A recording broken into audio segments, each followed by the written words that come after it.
How's it? I'm Alex McCauley. And I'm Max Fosberg. And this is Excuse the Intermission, a discussion show surrounding life and how, once again, it finds a way. Jurassic World Rebirth was the big, flashy, family-friendly 4th of July release this year, and despite circling the drain creatively, the film has proven yet again that this intellectual property is solid gold. Max and I will chat about the Rebirth movie, go over some other movie news, and look forward to next week's episode, which features another classic IP in the reboot spotlight. All that up next on the other side of this break. All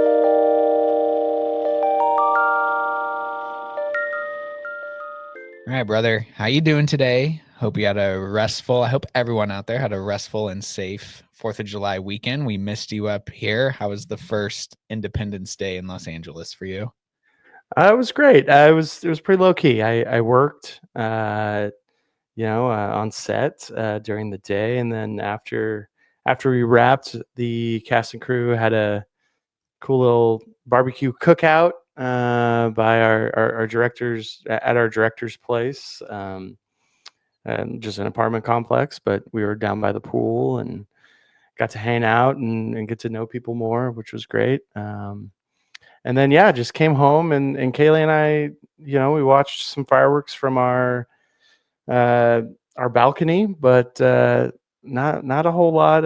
We didn't go out or anything. We just kind of hung out and started watching a TV show called Paradise. Have you checked this show out yet? It's on Hulu, starring Sterling K. Brown and James Marsden. Okay. Superman, some would call him. James Marsden, Cyclops. Oh, I thought you said James Marsden. Yeah, James Marsden. Oh, okay, yeah, Smallville, right? Oh, no, that's Tom Welling. But looks like him. Definitely looks like him. Similar white guy. Yeah. So we just kind of got to relax, and the whole weekend was very relaxing. So it was nice. How was it up there? It was nice up here. We had good weather, and it's funny, our buddy Tim and I, we were talking for a long time there, like in the 2010s, we had a place over by Point Ruston where we always would go to, and we would see fireworks show. There would be what's now branded as the Freedom Fest with sometimes the Blue Angels participate, other displays of, I guess, patriotism. And that was really fun for a while. But then, that just kind of fell apart. And I feel like our friend group, we were a little lost there. We didn't know what to do for a couple of years. I think maybe one year we went out maybe to your family's cabin. And that's always a good time. But, the fun of the cabin was never necessarily tied to a weekend or a certain event. It was just like anytime you went out there was a good time. So we couldn't really recall any 4th of July memories from out there. But now another friend of ours, Blaine, his parents have a great place, and that's sort of become the new tradition. So that's been really fun. You were missed out there, of course. But a lot of fun. I do want to go back to your night in Los Angeles, because I have wondered this, and I don't know if you're in a place to respond yet, if you've maybe seen anything or heard anything, but I've always wondered, especially in a town like Los Angeles where so many people are making movies, and you're looking for, we always would joke around here when you were up here, Max, and maybe there would be a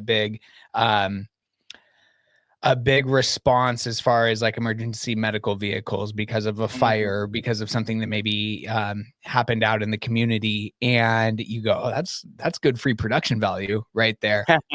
I'm wondering if, not that you see fireworks in a ton of movies, but you definitely see fireworks in a lot of movies.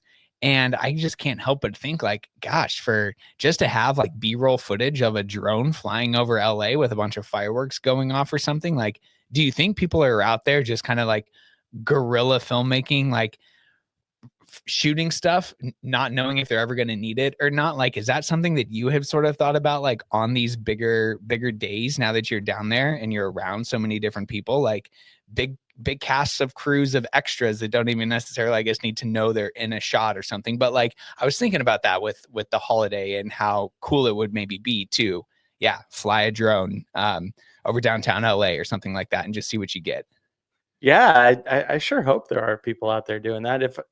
I guess if I had a drone, I would have, I would be more inclined to think about something like that. But yeah, I think I'm sure that happens. I'm sure someone was up. There's a couple different hikes you can go to with great viewpoints that just overlook the whole city. I'm sure there are people who are up there and they've got their cameras set up and whatnot. Yeah, that's really interesting. I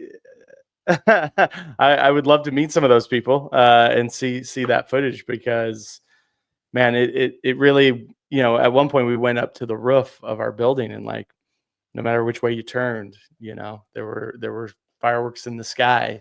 That's And cool. just like a constant like rumbling like towards the water and like downtown, just constant stuff going off. So yeah, that's a great idea. Maybe next year I'll Yeah, be ready for that. that's very cool. Okay, well, so while we were out semi-celebrating, I suppose, a lot of people were at the movie theaters and they were out there to mostly see. I do want to give a quick shout out to Lilo and Stitch, which once again still did good business over the weekend and is at 90 or no, it's at $975 million Wow. worldwide. So we're so close to $1 billion movie with Lilo and Stitch, which is just like insane. Definitely smashed the projections and the tracking of that film. And so did this movie that we're going to talk about today, Jurassic World Rebirth. Started its 5-day holiday weekend run on July 2nd. And then as numbers reported through yesterday, July 6th, we're looking at $147 million domestically, another 171 internationally, for a worldwide total of $318 million, which beat the tracking, beat the projections, which were somewhere around $260 million worldwide. So Mhm, touched on it there at the opening. These movies always make money. They mhm. always open big. It's unfair, honestly, to other creative minds out there that want to try and tell a dinosaur story because you're just never going to be able to. You'll always be compared to this, and you see why. Like, there's always an appetite, at least within the Jurassic universe, for these stories. We can talk about how we have before, right? We've talked about how something like 65 tried to come and tell a new sort of original dinosaur story. And now some of the production choices and the acting in that movie, not up to par, but it's not like Jurassic World Rebirth is, submitting Citizen itself in Kane. cinema history. Yeah. But it just, the safety within that franchise. So speak to that a little bit, I guess, off the top here. Are you surprised at the financial success of Rebirth? I'm not. Another note about it too is I believe Scarlett Johansson has become the highest grossing actor right now as I think well. she eclipsed Between she eclipsed the lioness. She she eclipsed did. Zoe. Oh, It's a yeah, bummer. Yeah. between this and all the MCU stuff that she's been in, I believe she is the top dog there. Which is honestly impressive. And it was always impressive that Zoe Saldana held that as well. But then you look at her work in the MCU along with the two Avatar Avatar, films. yeah, Yeah. and even Pirates too, right? I Sure. mean, Right. Yes. from an earlier time. Yeah, I'm not really surprised because as you said, it seems like if you put that skeleton T-Rex logo on the front of your movie, on your poster, it's gonna do well. And so I'm not really surprised that it's had a huge opening. Do I think, I think it was very smart to corner this weekend.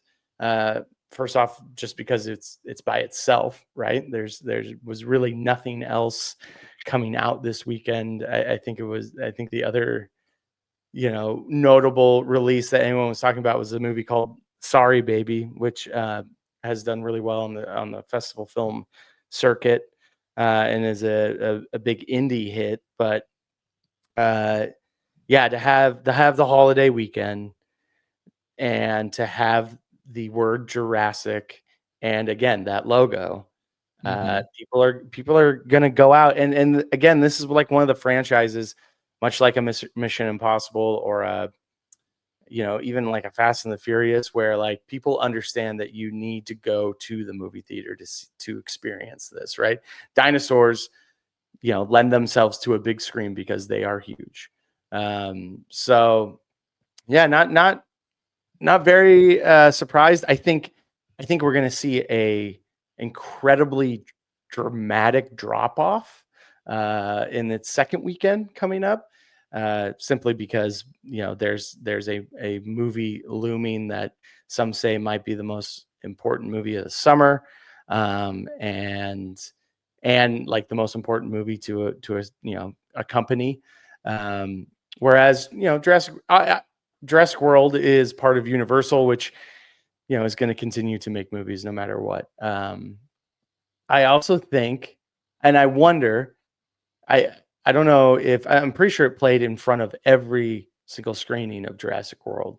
But do you think the fact that Christopher Nolan dropped his first trailer for his next movie, The Odyssey, in front of this movie, and is the only where I don't think it's I guess I haven't looked, but I don't think it's online yet. Like you have to go to the theater to see this trailer, and I wonder if that played a little bit into it too, to be like, okay, I guess I will go see the seventh Jurassic World movie because I'm gonna get a little taste of something for next summer as well. As much as I would like to think that we live in a world where movie culture matters that much, it's just not true. I think that maybe 10% of people, and that might even be generous, even knew that they were going to get that trailer beforehand. Like if you're not listening to movie podcasts, if you're not like reading the dailies, if you're not like really plugged in, you had no idea that was coming. Yeah, that's probably true. Yeah, so it did play in front of your showing. Yeah. Yes. Yeah. Do we want to touch on that real quick? Like what'd you pull away? I mean, Nolan, and he's known for these I think it was teasers. Like a minute and 10 teaser. Not much was shown or whatnot. You don't even see Matt Damon's face. He's playing Odysseus. You just got some great John Bernthal and some sad Tom Holland. Yeah, and a lot of Bernthal. Yeah, I don't know. I don't really know if there is much to say. I mean, I just hope that my hope with this movie, for as long as I've engaged with it, which has not been very long, but just sort of like getting my toes wet and figuring out what it might be about. Like, I hope that Greek mythology, if that's the way we're going to go, also means like monsters and creatures of that mythology. I believe he built a animatronic Colossus, I think. So those are things that I will be almost more excited to hear people's response to, not necessarily saying that I want to see that in a trailer, and maybe he won't put that in a trailer, but those are the kind of things that have me really excited for this movie, because for the first time in a long time, a Christopher Nolan movie is not going to have a bunch of guys in well-tailored suits talking in rooms. Now, maybe they're going to be chamber halls, and maybe they're going to be temples, and maybe they're going to be other, there's going to be four walls and a roof to them. And there's still going to be a lot of conversation between men, I'm sure, in this movie. But the fact that he's going to branch out and get a little bit more fantastical, I think is really exciting. Do you think he's going to play with time the way he does? That would be interesting. I mean, obviously, by doing a movie rooted in a lot of historical mythos, you could. There's a lot to chew on. But it would kind of be interesting, I think, to see him try to, take your creative chances with just that, with the mythology and with the creativity that's given to you from the historical context that you have to pull from, and not try to throw in your own wrinkle. Do you think he will? I kind of hope not. I want Yeah. this to be a straight down the line sword and sandals. Like, make your Epic. Troy, make your Yeah. version of Gladiator, make Yep. your sword and sandals Yeah. epic. I don't think we need to be jumping around with, black and white and to show the past or Right, right. anything like that. So yeah, it's going to be interesting.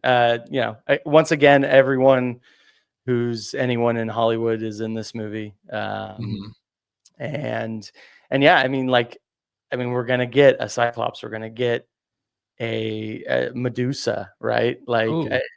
I mean, I don't know exactly what part of the Iliad or the Odyssey that is in this movie, but I mean, it could go a lot of different ways.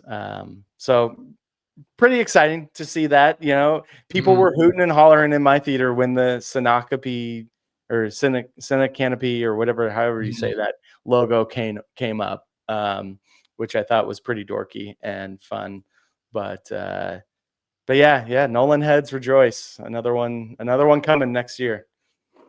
So, some of maybe the only people who aren't going to be in that film, and for other reasons too, Jurassic World Rebirth is kind of interesting because I'm watching this film and with someone like Mahershala Ali, and I think his choices within his career and some of his projects and the production, or the lack thereof production around some of his projects have been a thing of much conversation. And so to see this movie, which does star Scarlett Johansson, which we haven't really seen outside of the MCU, lead a big action franchise movie in a long time, I feel like was a big draw for people. And then of course Mahershala Ali, Academy Award winner, a two-time Academy Award winner, I'm Time. pretty sure. Yeah. I can't Is remember what the last film he was in. Was no, it? and it's just been like, we wanna see Blade, everyone wants to see Blade, and then it's like, Blade's not happening, and he's working on Jurassic Park, so now we get to finally see kind of some of this, come to fruition as far as this Gareth Edwards film goes. So, off the bat, before we get into, kind of the nuts and bolts of the film, did this feel like was this a breath of fresh air from the Bryce Dallas Howard, Chris Pratt, 3 Jurassic Park movies that we got prior to this? Did you enjoy Scarlett and Mahershala and the rest of the ensemble in this movie compared to what we've gotten? Yes, compared to those last 2 movies, Fallen Kingdom and Dominion, Yeah. those movies are extremely silly Yeah. and goofy and bad. Now, I don't think this is a good movie. I think this is just a next level up of bad. I think I wrote this in my letterbox review. It made me feel a lot like how I felt coming out of Alien Romulus. And I feel like these franchises that are in their 7th or 8th or 6th movie, you know, they tend to be like, "Oh, we are going to take a little bit from every movie that's come before.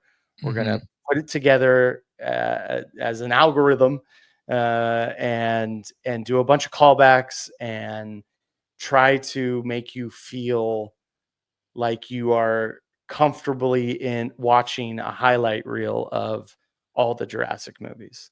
Um, and So so, with Scarlett and Mahershala at the center of that, I their well, perfor that's I think that is also a problem when you do that, when you decide to go that structure wise with a movie like Mhm. this, the characters just don't even really matter. Yeah. Like, I thought, Scarlett I know Scarlett Johansson can lead a movie. We've seen her do it many times. I know she can do action. She's been doing that in the MCU. She's done Mhm. that in something like Ghost in the Shell. I know she's a good actor because of Lost in Translation or even Her, where you don't even see Scarlett on screen. Marriage Story. Marriage Story, she's Mhm. fantastic in.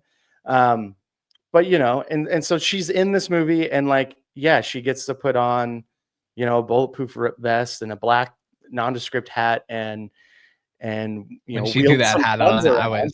I had to sit up in my seat a little Yeah, bit. yeah. I It was mean, I good thought she stuff. was fine, but like also like her character was not was it was just nothing. Like there was no I felt like she wasn't even like really making choices other than the choice to be like the most like nondescript, world famous mercenary.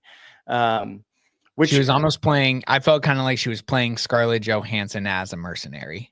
yeah, and Mahershala Ali too. Like he he has this whole throughout the whole movie. They're kind of like there's this thing under the surface about his ex-wife and that they supposedly Lost a lost a child. child, but Yeah. you never get told how they got lost, how that child was lost. You never, he.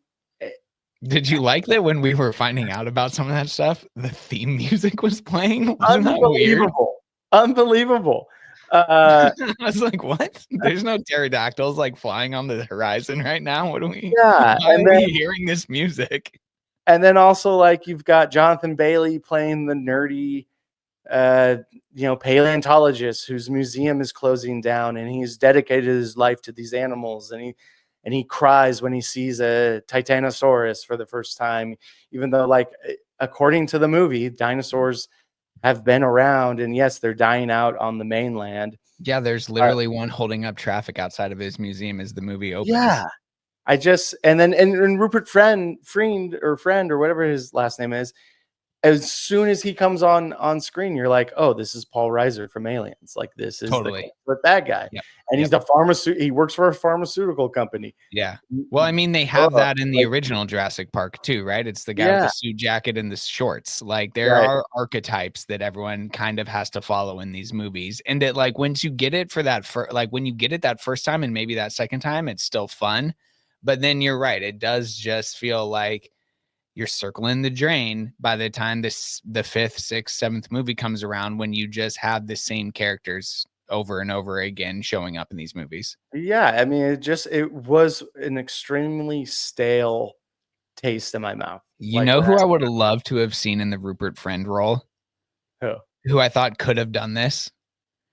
Give me Orlando Bloom in that role. Would have been great. I don't think it would have added a whole lot more to the movie. Just would have liked to have seen it though. But also, like, we have a relationship with Orlando Bloom, from Legolas and Troy and Pirates, knowing that he can do action, so he's going to be a little bit more threatening, right? Yeah. Or even something.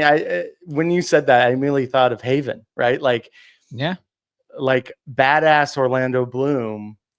That makes it when at the end, when he's got the gun and he's threatening everybody, it's going to be a little bit more. There's a little bit more stakes. Well, I kind of feel like that's what we saw a little bit out of him in Gran Turismo, which his performance was one of the highlights of that film. Right. As sort of like the corporate ugly of the story, which obviously the Rupert Friend character is supposed to be playing. Okay, so you definitely have star power in this film. Let's talk about Gareth Edwards as well, the director. An accomplished guy, someone who has stayed basically within one genre of like science fiction action his entire career. So it's no surprise that the set pieces in this movie do look really good. Like, I will give this movie a lot of credit for its set pieces, because at the end of the day, I'm not going to watch a Best Picture nominee, a hopeful Best Picture nominee. I'm going to watch people get chased by dinosaurs. And at the times when people are being chased by dinosaurs in this movie, it's a lot of fun. Yeah, I mean, he is one of the most, if not the most talented visual effects director in the business, right? But everything in between is just utter boring. Like, so we put that on David Koepp, though. I'm going to put that on David Koepp and not Edwards. Yeah, and that's another person that, like, again, like someone who wrote the original Jurassic Park movie and actually has had a great year with something like Black Bag and Presence that he did. He's had a great career. Yeah, well, yeah, and a great career. But again, like, we are just, and we're going to get into spoilers. Yes, right now. So if you don't want to hear that, go watch the movie and come back and listen. But like the the convenience store at the end Uh-huh. is exactly the industrial kitchen. Yeah. Oh yeah. Of The course.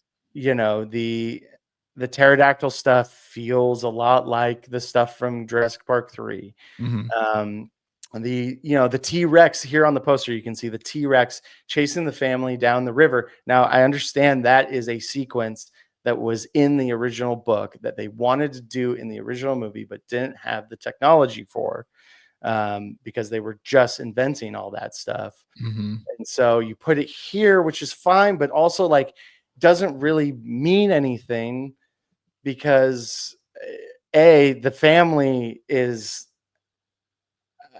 absolutely unnecessary. Like the only reason they're there is because we have to put children in peril with Well, these they just have a Jurassic. golden, the entire family has a golden cloak around them the entire time. That's what I hated. Well, yeah, especially like yeah, the boyfriend who goes and like pees, just to take a Yeah. leak at Yeah. night, and like a raptor is Ready to pounce. ready to Yeah. pounce, and then gets eaten by a bigger dinosaur, but then that dinosaur doesn't notice him and just flies away. And like you're playing that for like laughs, but then also like are you trying to thrill us? It's just yeah, Well, also back to back the to raft Gareth. sequence too. The raft sequence doesn't work either because apparently we are in the world's most indestructible inflatable raft. Unbelievable. You're telling me a T-Rex's mouth teeth can't fucking Puncture this? puncture Yeah. that thing? That's Yeah. incredibly stupid. So dumb. But yeah, so back to Gareth. I listen, yes, when the Titanosaurus, when they're in the long grass, the Hmm. Titanosaurus is standing there and like it's a big wide shot. It's beautiful. The T-Rex is sleeping in the grass, right? That's something we had never seen and kind of like Hmm. rolls over like a dog. Like that was Yeah. really cool. Yeah. Um, or and even like I really loved the design of the winged raptors, right? Or whatever they were. And that was another thing that really bugged me is that they make a point to tell you over and over again that this is a island of mutant dinosaurs that are misfit toys, right? And like we don't ever even really explore that other than this other creature dinosaur that I think it's the D-Rex, that What do I shows have it? In my notes it's called the Mutansaurus. yeah, the Yeah. mutant source. It shows up at the end, but like even that, like we never even like go into. It would have been more interesting if it was about like we had to go in and like shut this laboratory down because of what they were doing to dinosaurs. They were mutating them and like Yeah. crossbreeding them, Yeah. and it's a working laboratory. It's not abandoned or anything. And like we had to go infiltrate. You had Scarlett and Mahershala to go in and Hmm. infiltrate this place and shut it down. Like that to me, that's way more interesting than like we have to break the law, go to this island that's been abandoned, and like we're trying to extract dinosaur DNA to save the world from cancer or whatever. Yeah. Um, Heart disease. yeah, heart disease. So yeah, I Gareth, I think, and it's too bad because I think Gareth, when he did Godzilla, he he went so far the other way from what we expected from a Godzilla movie, right? Where like Godzilla is rarely on the screen and Mhm. it's much more of a human story, and like Godzilla is just kind of like happening in this background, much like that movie Monsters he did. I feel like this, he was like, I'm going to play it the most safe I can, which is a kind of a retelling of the first Jurassic Park movie, or Jurassic Park 3. If that's what it felt like to me. It felt a lot like Jurassic Park 3. You know what movie? So within the franchise, yeah, I think the Jurassic Park 3 is the biggest, like the best double feature to do with Mhm, this movie. You know what this movie felt a lot like to me mhm. was Wolfgang Petersen's The Perfect Storm. Yes, yeah, yeah. Because in The Perfect Storm, you have Cherry Jones and her whole family that are like also happening simultaneously as all this stuff that's happening on the Andrea Gale. And the very first time we meet this family on the sailboat, I had like an instant flashback to The Perfect Storm and watching that movie and being like, why do we need this family? Yeah, I And don't even know. and then I realized like, well, okay, so this is obviously not something that Kep just made up. Like I'm sure there's many more examples of just like two parallel stories happening at once. So that like you just don't get stagnant with one storyline. Mm, B, so that you can add some extra peril to your story. But then the part that really doesn't work here, and where it does work in something like The Perfect Storm, say, is that like those are a bunch of adults who were out on that sailboat that ends up capsizing and has to get rescued. And it was just like the early 2000s. And so, archetypes were different and people were less safe. There were more stakes in movies, even big blockbuster movies that you expected, $100 million worth of people to go out and see. But like it just being a family it was an attempt at manipulation, and it's like, you're just not going to get me. You're not going to get me to think that anybody here's in real danger, as we've stated. So I don't hate the creative decision. I just hate the execution of it. yeah, yeah. You can also feel that like this movie felt extremely rushed, right? Like, and uh, another thing, like, why is it called Rebirth? Yeah. That has nothing to do. There's nothing about like re like birthing or rebirth or like No, reincarnation or any sort of thing like that.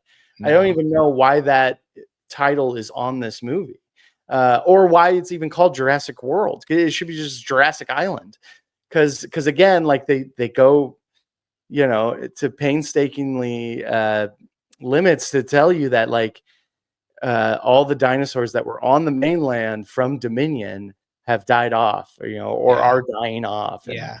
they have been again, they have just been isolated to this one area, by All the around the equator. equator. Yeah. Yeah, and it's just like, okay, well, that just means that it's just going to continue to be the same movie of like, we're going to an island, we're going to get chased by a dinosaur, and then we're going to escape. And it just What's weird to me too, for this being, honestly, like maybe Rebirth is more of a meta text that's supposed to be in conversation with the actual franchise, and like we are rebirthing the Jurassic World franchise, which again also feels weird. Max and I were talking right before we came on, and we were like, we did an episode on Dominion. Dominion was like at the tail end of lockdown in yeah. 2022, and that movie's so forgettable and feels like it came out 7 years ago Mm. already. So I do think that they were trying to wash the taste out of their mouth by rebirthing this franchise, and perhaps that does have something to do with the title of the film. I'm interested in like where they think they can actually go from here that will treat their audiences with any amount of respect. Like you're going to have to get so creative with this next plot, or do something that is really, really stripped down and does become more of like a covert, almost like espionage type of political thriller that involves dinosaurs somehow. Like we do have to go infiltrate some lab. We do have to like have a conversation like at the White House level about euthanizing dinosaurs or something like that. I don't know. And that's not what people want. So that's not what we're going to get. Well, again, what they want is like people in the jungle running from dinosaurs. So that's again what we're going to have to go back to. But this is supposed to be the first film that's going to kick off another trilogy. But like you just brought back to the mainland all the Dolores dino DNA that you're and that ever going to little need dinosaur, that to little girl brought back a little Dolores. dinosaur who's Yeah. gonna die. Who's gonna die, right? Because of Yeah, the air. first winter. Yeah, first bad winter.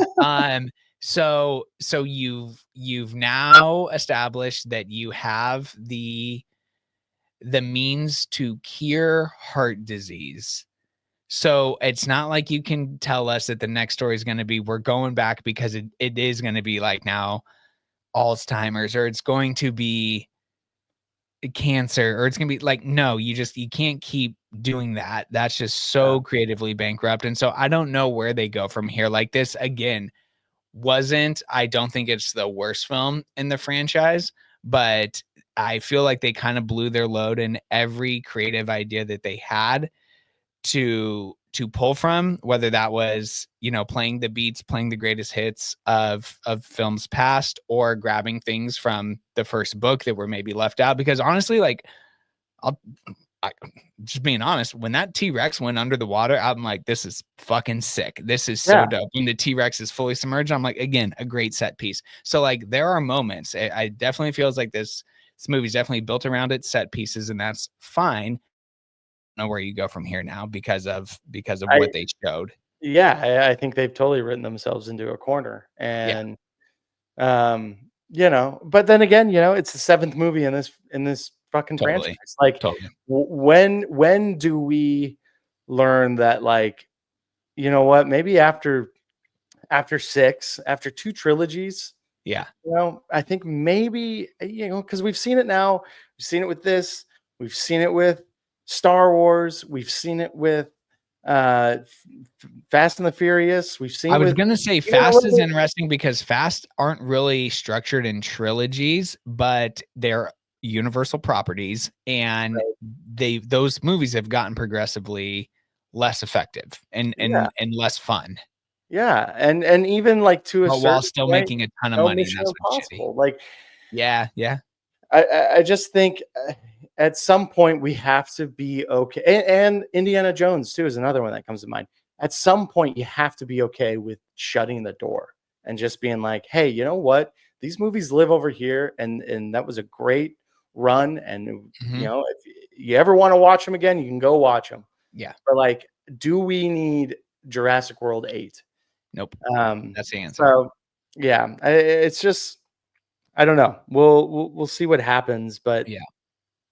I do want to give a couple. There were a few other beats that I was kind of happy with that I do just want to give a shout out. And we're once again in spoiler territory here, but like I actually was the Titanosaurus moment in the tall grass. One, in every single tall grass sequence in these movies, you are led to believe that something bad's going to happen, that raptors are going to attack. So I did really appreciate that they kind of like pulled the rug out from under us on that scene and let that moment just be actually really peaceful. And I appreciated how chill that was, because especially in a movie where there's like A, B, and C. These are our objectives. We have to get it from a dinosaur on land. We have to get it from a dinosaur on sea. And we have to get it from a dinosaur in the air.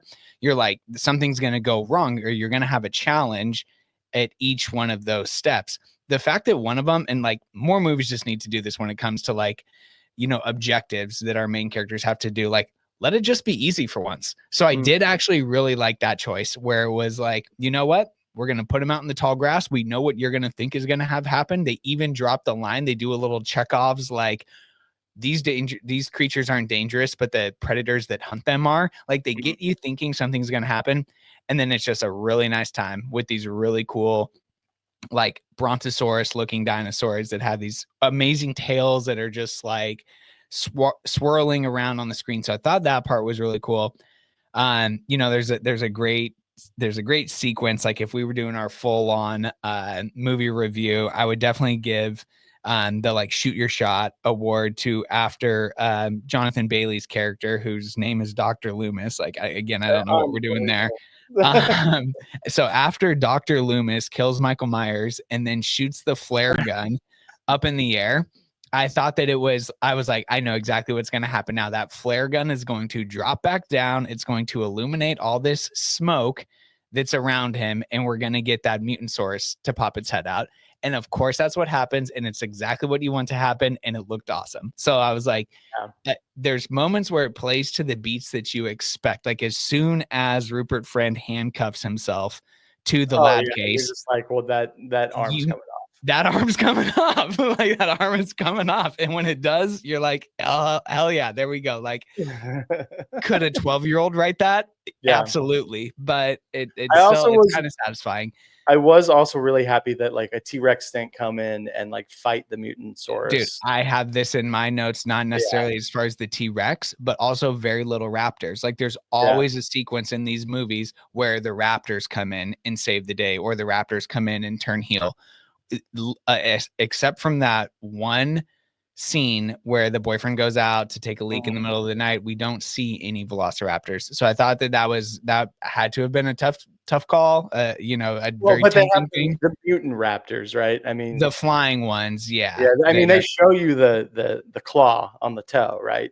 To Yeah. tell you like, oh, this is a mutated raptor. Or Yeah, whatever. these are our raptors for this movie. Yeah. And hence why they give them the convenience store scene. But yeah, so there were some things that I was definitely entertained with, or entertained by with this film. And so like as Max said, these movies are definitely made and designed to be seen on the big screen.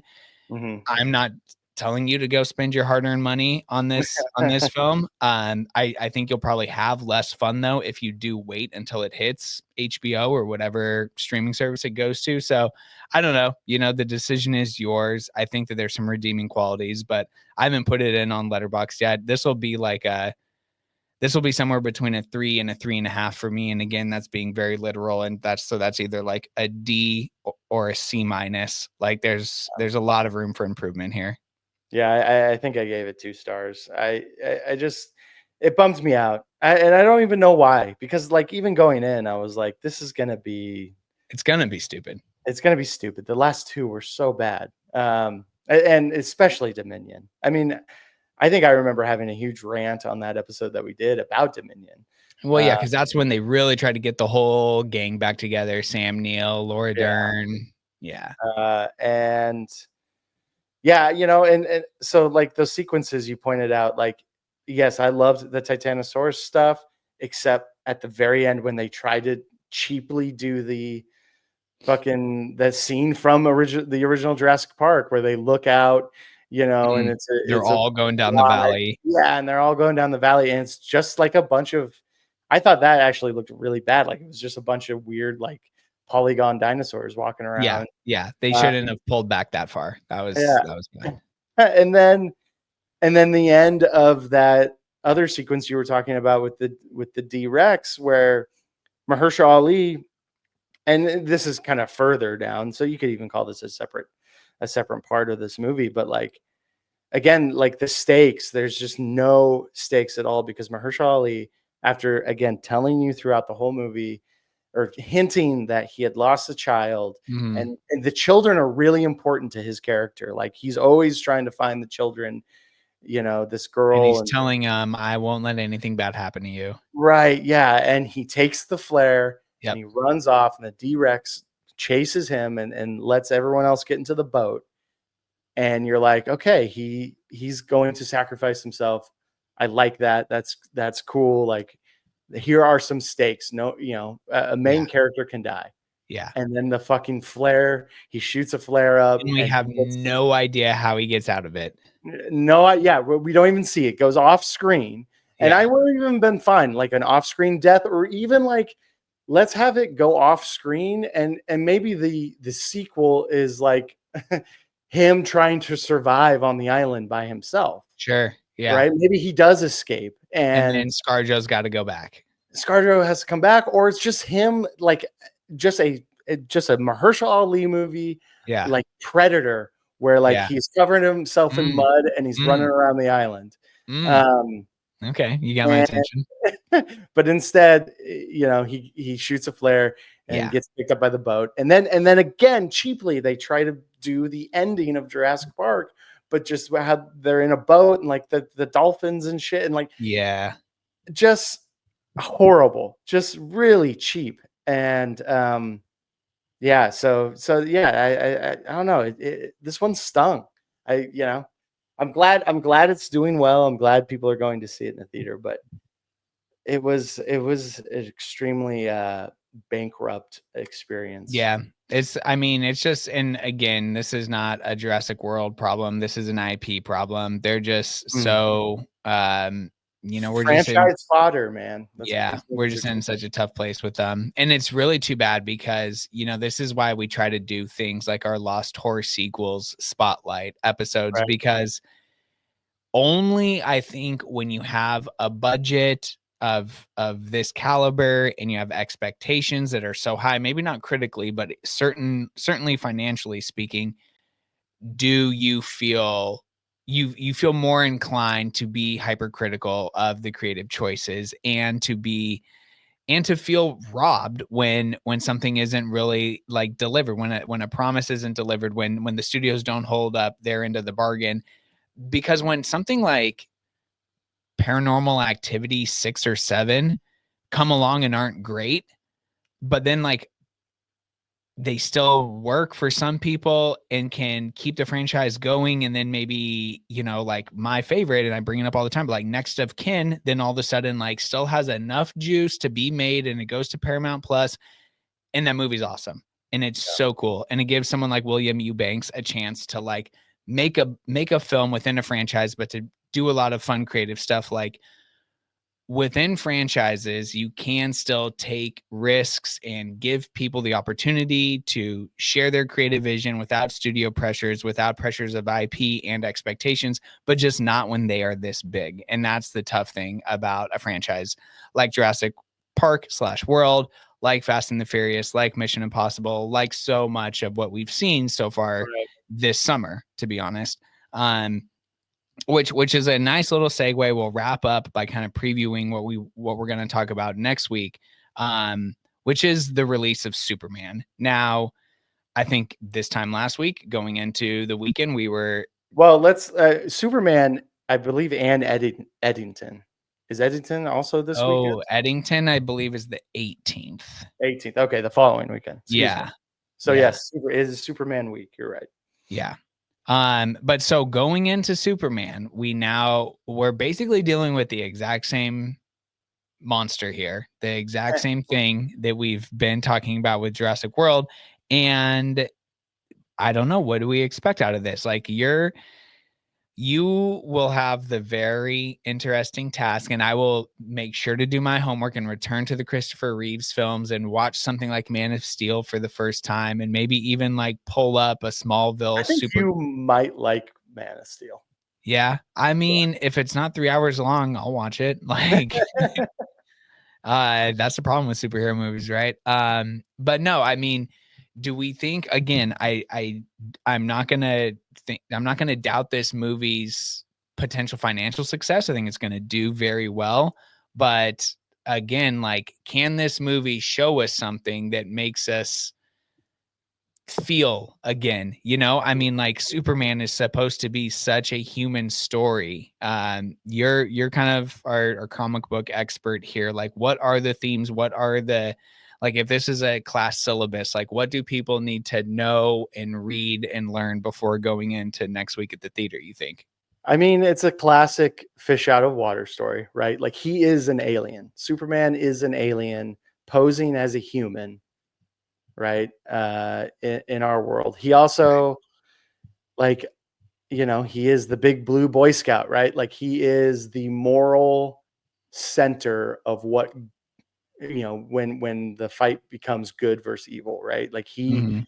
he is supposed to be the shining light, the best of us, or the best of, Krypton, right? The best of the universe. It's going to be really interesting. I think, James Gunn, I have a lot of faith in James Gunn because he tends to take something we like a superhero movie, and but like really give it its own voice and style and substance. And he did that repeatedly with the Guardians of the Galaxy movies. I think some of those are the most unique and individualistic movies in the MCU. He's done that with something like Slither, which is like a Mhm. Love total Slither. homage to body horror and The Fly and The Thing.